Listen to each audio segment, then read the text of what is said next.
The place where I have my nails done has this giant goldfish, I guess. It's not goldfish. It has like those big fish that you see at nail salons or when you go out for dinner sometimes. You know what I'm talking about? Those big giant aquariums where they have those big kind of gold bulging eye fish. I think they're called parrotfish.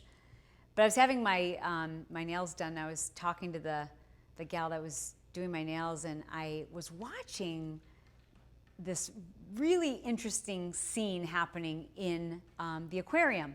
So there was this one fish, and she was, I found out it was a female, was taking one little colored gravel stone at a time and swimming over and then placing it in almost a nest formation. And I watched her do this for like 45 minutes. She would go get one little stone in her mouth, and then she would spit it out, and she was creating this like almost like a little volcano out of the rocks. And she was almost being escorted by someone who I thought was her fish boyfriend. And so I asked the gal that was doing my nails, I'm like, do they do this all the time? Because anytime someone would try to like come near her, the other fish would like scare everybody else away so she could continue with her job. And I said, you know, what are they doing? It's so bizarre. And she said, oh, she's pregnant, or at least she thinks she's pregnant, and she's building a nest. And what he's doing is chasing anyone away who tries to help her because she just wants to do it herself. I thought, oh my gosh, this is perfect. This is what I was doing. I was as dumb as a goldfish because I was trying to do everything myself, and I had told Brett, no, don't let anyone else do it. Don't let anyone else help me, because people would offer all the time. But I would say, no, I need to do it myself. And I had enlisted Brett's help to make sure nobody tried to do my job. So I had to ask myself, aren't I smarter than a goldfish? And the answer is yes, and so are you. So there's two things we need to do. Number one, we have to recognize that we are evolved. You are an elite individual. You are at the top of your profession and or career, or you are soon to be. And because you're so smart, you're smart enough to realize that there are certain things you must do and certain things you can do but shouldn't do. Somebody else should. And not only do you have to stop telling people to make sure you can do it yourself, but you actually have to enlist the help of those who love you to make sure they keep you accountable so you don't keep trying to do all this stuff yourself. You know that's what you do, and we need other people to help keep us accountable. So let's talk about some of the reasons why, because I know we all do this, some of the reasons why we avoid delegating, some of the lies we tell ourselves. By doing it myself, I'm saving time. The number two lie that people tell themselves is, if I do this myself, I'll save us a lot of money. Number three, it would just take too long for me to find somebody else to do it.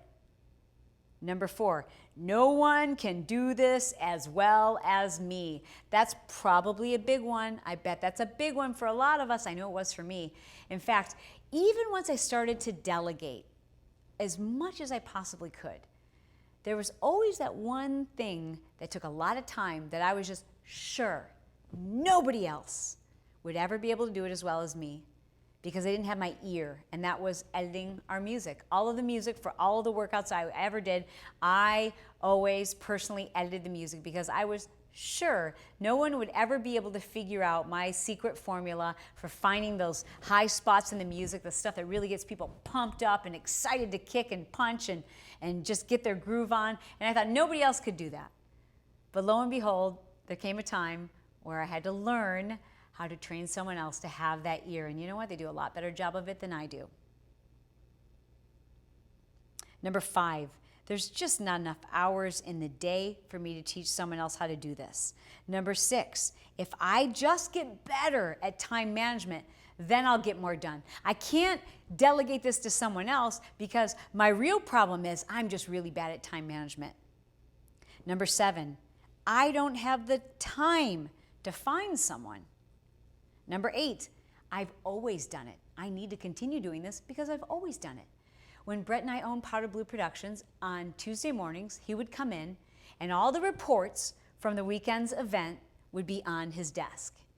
So every sale, every certification, every t-shirt that was sold, every DVD that was sold, he would get the reports back from our APDs from around the country. And he would sit at his desk, and for hours, he would just enter in all the sales and run and process every single credit card number. And he did this for years, and he would have this yellow tape that would just build up and build up and build up and build up, and it took all Tuesday, sometimes into Wednesday. And, like every 6 months or so, I would say, could somebody else do that? Like, could we teach another one of the employees to do that? And he would say, well, no, because I've always done it. And we left it at that. And we would keep having that conversation. And then eventually he said to me, well, I've always done it, and it's kind of how I know what's happened at each event.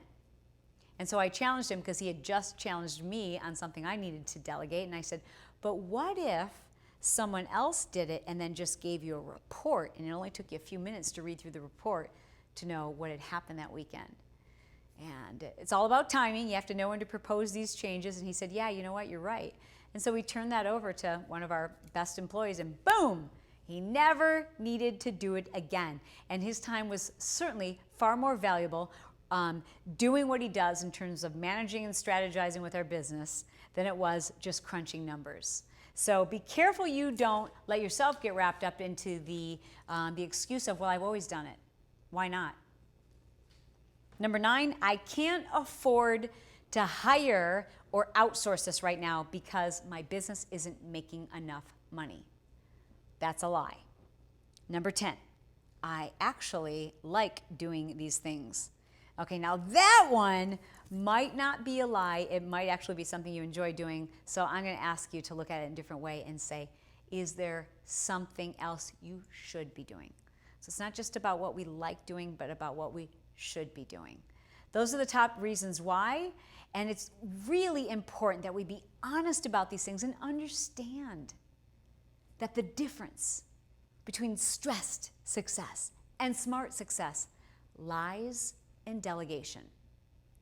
You can go so much further when you hire and enlist people to do the things that others can do that you don't need to do just because you've always done them or because you can. We need to focus your attention on the 1 or 2 or 3 or 4 or 5 things that no one else can do like you. That one thing that makes the greatest impact in your business.